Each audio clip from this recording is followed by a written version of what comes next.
ಪುಣ್ಯವಂತರಿಗೆ, ಮಹಾದಾನಿ ಮತ್ತು ತಪಸ್ವಿಗಳಿಗೆ ಕಲ್ಯಾಣ ಸ್ವರೂಪಿಣಿ ಭಗವತಿ ಭುವನೇಶ್ವರಿಯ ದರ್ಶನವಾಗುತ್ತದೆ. ರಾಗಿಗಳು ಇವಳ ದರ್ಶನ ಪಡೆಯಲಾರರು. ಇವಳು ಮೂಲ ಪ್ರಕೃತಿಯಾಗಿದ್ದು ಸದಾ ಪರಮಪುರುಷನ ಜೊತೆಗೆ ಇರುವವಳು. ಬ್ರಹ್ಮಾಂಡವನ್ನು ರಚಿಸಿ ಪರಮಪುರುಷನಿಗೆ ತೋರುವಳು. ಪರಮಪುರುಷ ದ್ರಷ್ಟ ಆಗಿದ್ದಾನೆ. ಆ ಚರಾಚರ ಜಗತ್ತು ದೃಶ್ಯವಾಗಿದೆ. ಆ ಪರಮಪುರುಷನಲ್ಲಿ ಇವಳು ಆದಿಶಕ್ತಿ ಮಹಾಮಾಯೆ, ಎಲ್ಲರ ಅಧಿಷ್ಠಾತ್ರಿಯಾಗಿರುವಳು. ಇವಳೇ ಸಂಪೂರ್ಣ ಜಗತ್ತಿನ ಕಾರಣಳಾಗಿರುವಳು. ಪ್ರಳಯಾರ್ಣವದಲ್ಲಿ ನನಗೆ ದರ್ಶನ ಕೊಟ್ಟ ಅವಳೇ ಆ ದಿವ್ಯಾಂಗನೆಯಾಗಿರುವಳು. ಆಗ ನಾನು ಬಾಲಕ ರೂಪದಿಂದ ಇದ್ದೆ. ನನ್ನನ್ನು ತೊಟ್ಟಿಲಲ್ಲಿ ಇವಳು ತೂಗುತ್ತಿದ್ದಳು. ವಟವೃಕ್ಷದ ಎಲೆಯ ಮೇಲೆ ಒಂದು ಸುದೃಢವಾದ ಶಯ್ಯೆ ಹಾಸಿತ್ತು. ಅದರ ಮೇಲೆ ಮಲಗಿ ನಾನು ಕಾಲಿನ ಹೆಬ್ಬೆರಳನ್ನು ಚೀಪುತ್ತಿದ್ದು ಬಾಲೋಚಿತ ಅನೇಕ ಚೇಷ್ಟೆಗಳನ್ನು ಮಾಡುತ್ತಾ ಆಡುತ್ತಿದ್ದೆ. ನನ್ನ ಸರ್ವಾಂಗಗಳು ಅತ್ಯಂತ ಕೋಮಲವಾಗಿದ್ದವು. ನಾನು ಬಾಲಕನಾಗಿ ಮಲಗಿದ್ದೆ. ಆ ದೇವಿಯು ಹಾಡಿ ಹಾಡಿ ನನ್ನನ್ನು ಮಲಗಿಸುತ್ತಿದ್ದಳು. ಇದರಲ್ಲಿ ಯಾವುದೇ ಸಂದೇಹವಿಲ್ಲ. ಇವಳನ್ನು ನೋಡಿ ನನಗೆ ಮೊದಲಿನ ಮಾತು ನೆನಪಾಯಿತು. ಇವಳು ನಮ್ಮೆಲ್ಲರ ಜನನಿಯಾಗಿರುವಳು. ಈಕೆಯ ವಿಷಯದಲ್ಲಿ ನನಗಿರುವ ತಿಳುವಳಿಕೆಯನ್ನು ನಾನು ಅನುಭವಿಸಿದುದೆಲ್ಲವನ್ನೂ ತಿಳಿಸಿರುವೆನು. ಕೇಳಿರಿ. ಇಲ್ಲಿಗೆ ಅಧ್ಯಾಯ 1, 2, 3 ಮುಗಿಯುತ್ತೆ. ಮುಂದಿನ ಭಾಗದಲ್ಲಿ ಬ್ರಹ್ಮದೇವರು ಭಗವತಿಯ ಚರಣನಖದಲ್ಲಿ ಸಮಸ್ತ ದೇವತೆಗಳು, ಲೋಕಗಳು ಮೊದಲಾದವನ್ನು ನೋಡುವುದು ಮತ್ತು ಭಗವಾನ್ ವಿಷ್ಣು, ಭಗವಾನ್ ಶಂಕರ ಮತ್ತು ಬ್ರಹ್ಮದೇವರ ಮೂಲಕ ಭಗವತಿ ಜಗದಂಬೆಯ ಸ್ತುತಿ. ಬ್ರಹ್ಮದೇವರು ಹೇಳುತ್ತಾರೆ. ಈ ಪ್ರಕಾರವಾಗಿ ತಿಳಿಸಿ ಭಗವಾನ್ ವಿಷ್ಣುವು ಪುನಃ ಹೇಳಿದನು, ನಾವು ಪದೇ ಪದೇ ನಮಸ್ಕರಿಸುತ್ತಾ ಆ ಭಗವತಿಯ ಬಳಿಗೆ ಹೋಗೋಣ. ಪರಮ ಆದರಣೀಯ ಮಹಾದೇವಿಯು ನಮಗೆ ಅವಶ್ಯವಾಗಿ ವರಪ್ರದಾನ ಮಾಡುವಳು. ಈಕೆಯ ಬಳಿಗೆ ಹೋಗಿ ನಿರ್ಭಯರಾಗಿ ನಾವು ಇವಳ ಚರಣಗಳ ಉಪಾಸನೆಯಲ್ಲಿ ತೊಡಗೋಣ. ದ್ವಾರದಲ್ಲಿರುವ ದ್ವಾರಪಾಲಕರು ನಮ್ಮನ್ನು ತಡೆದರೆ ಅಲ್ಲೇ ನಿಂತು ಸಾವಧಾನವಾಗಿ ನಾವು ಇವಳ ಸ್ತುತಿಯನ್ನು ಪ್ರಾರಂಭಿಸುವ. ಬ್ರಹ್ಮದೇವರು ಹೇಳುತ್ತಾರೆ. ಹೀಗೆ ವಿಷ್ಣುವು ಹೇಳಿದಾಗ ನನಗೆ ಮತ್ತು ಶಂಕರನಿಗೆ ಬಹಳ ಸಂತೋಷವಾಯಿತು. ಭಗವತಿಯ ಬಳಿಗೆ ಹೋಗಲು ಹರ್ಷದಿಂದ ಸ್ವೀಕರಿಸಿದೆವು. ಹೌದು, ಹೋಗಲೇಬೇಕು ಎಂದು ಶ್ರೀಹರಿಯಲ್ಲಿ ಹೇಳಿ ನಾವು ಮೂವರು ದ್ವಾರದ ಬಳಿ ವಿಮಾನದಿಂದ ಇಳಿದೆವು. ದೇವಿಯು ನಮ್ಮನ್ನು ದ್ವಾರದಲ್ಲಿ ನೋಡಿ ಮುಗುಳ್ನಗತೊಡಗಿದಳು ಮತ್ತು ಕೂಡಲೇ ನಾವು ಮೂವರನ್ನು ಸ್ತ್ರೀಯರನ್ನಾಗಿಸಿದಳು. ನಾವು ಉತ್ತಮ ಆಭೂಷಣಗಳಿಂದ ಅಲಂಕೃತರಾಗಿ ರೂಪವುಳ್ಳ ಯುವತಿಯರಾದೆವು. ಈಗ ನಮ್ಮ ಆಶ್ಚರ್ಯಕ್ಕೆ ಮೇರೆಯೇ ಇರಲಿಲ್ಲ. ಮತ್ತೆ ನಾವು ಆ ದೇವಿಯ ಬಳಿಗೆ ಸಾಗಿದೆವು. ನಾವು ಸ್ತ್ರೀರೂಪಿಯಾಗಿದ್ದೆವು. ಮನೋಹರ ರೂಪವುಳ್ಳ ಆ ದೇವಿಯು ತನ್ನ ಚರಣಗಳ ಬಳಿ ನಮ್ಮನ್ನು ನೋಡುತ್ತಾ ಪ್ರೇಮಪೂರ್ಣ ದೃಷ್ಟಿಯಿಂದ ದಿಟ್ಟಿಸಿದಳು. ನಾವು ಭಗವತಿಗೆ ವಂದಿಸಿ ಮುಂದುಗಡೆ ಕುಳಿತುಬಿಟ್ಟೆವು. ನಾವು ಪರಸ್ಪರ ನೋಡಿಕೊಂಡೆವು. ನಮ್ಮ ರೂಪ ಸ್ತ್ರೀಯರದಾಗಿತ್ತು. ಶರೀರದಲ್ಲಿ ಸುಂದರ ಆಭೂಷಣಗಳಿದ್ದವು. ನಮಗೆ ಅಲ್ಲೇ ಒಂದು ಪಾದಪೀಠ ಕಂಡುಬಂತು. ಅದು ಅನೇಕ ಮಣಿಗಳಿಂದ ಸುಸಜ್ಜಿತವಾಗಿತ್ತು. ಕೋಟಿ ಸೂರ್ಯರಂತೆ ಅದರಿಂದ ಪ್ರಭೆ ಹೊರಡುತ್ತಿತ್ತು. ನಾವು ಮೂವರು ಅಲ್ಲೇ ಇದ್ದುಬಿಟ್ಟೆವು. ಅಲ್ಲಿ ದೇವಿಯ ಸಾವಿರಾರು ಸಖಿಯರು ವಿರಾಜಿಸುತ್ತಿದ್ದರು.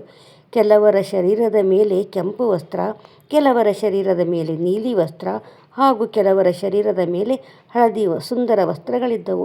ಆ ಎಲ್ಲ ದೇವಿಯರ ಆಕೃತಿ ಕಲ್ಯಾಣಮಯವಾಗಿತ್ತು.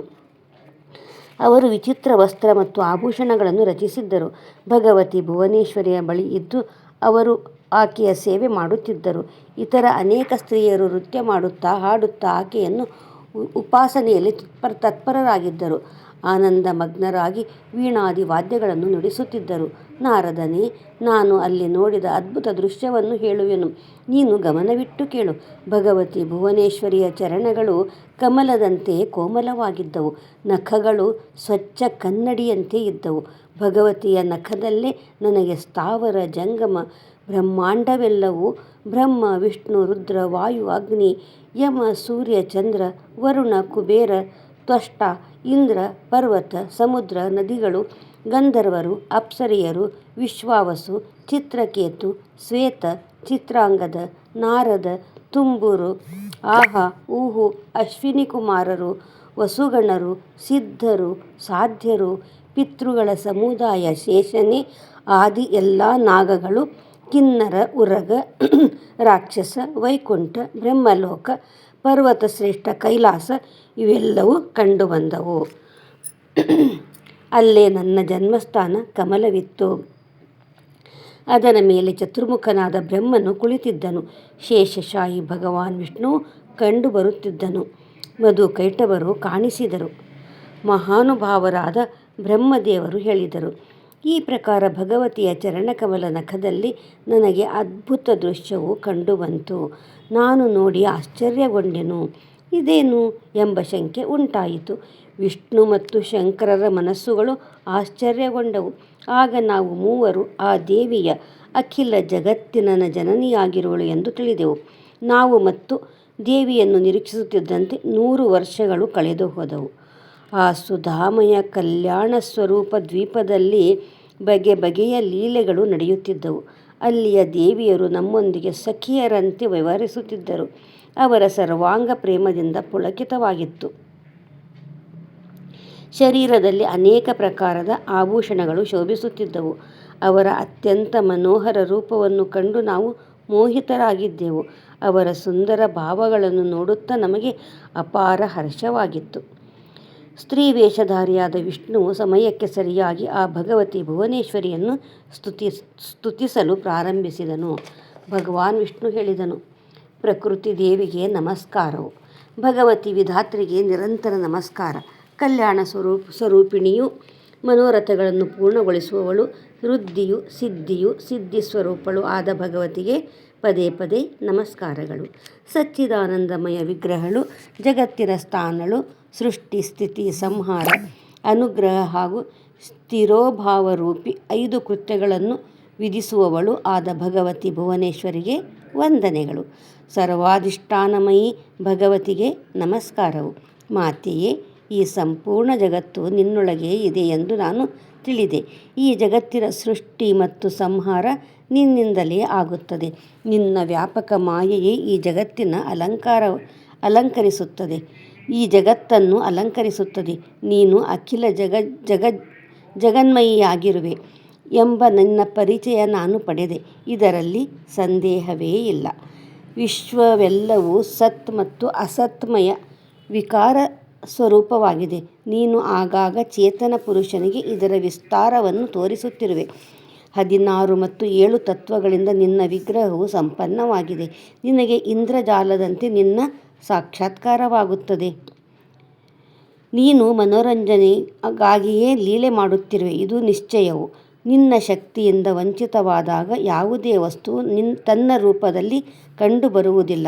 ನೀನೇ ಅಖಿಲ ವಿಶ್ವದಲ್ಲಿ ವ್ಯಾಪ್ತಳಾಗಿ ವಿರಾಜಿಸುತ್ತಿರುವೆ.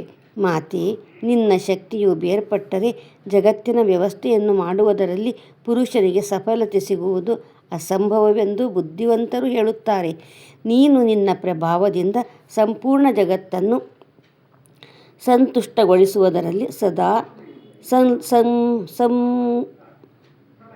ಸಂಜ್ಞಳಾಗಿರುವೆ. ನಿನ್ನ ತೇಜದಿಂದಲೇ ಜಗತ್ತೆಲ್ಲವೂ ಉತ್ಪನ್ನವಾಗಿದೆ. ದೇವಿಯೇ, ಪ್ರಳಯ ಕಾಲದಲ್ಲಿ ನೀನು ಜಗತ್ತನ್ನು ಭಕ್ಷಿಸಿಬಿಡುವೆ. ಭಗವತಿಯೇ, ನಿನ್ನ ವೈಭವದ ಚರಿತವನ್ನು ಯಾರು ತಿಳಿಯಬಲ್ಲರು?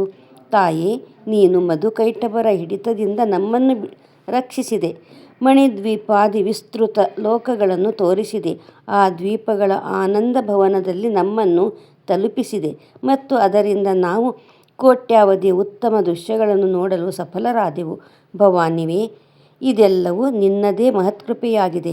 ಮಾತೆಯೇ, ಶಂಕರ, ಬ್ರಹ್ಮ ಮತ್ತು ನಾನು ನಿನ್ನ ಅಚಿಂತ್ಯ ಪ್ರಭಾವದಿಂದ ಅಪರಿಚಿತನಾಗಿರುವಾಗ ಇದನ್ನು ಬಲ್ಲವರು ಯಾರು ಇರಬಲ್ಲರು?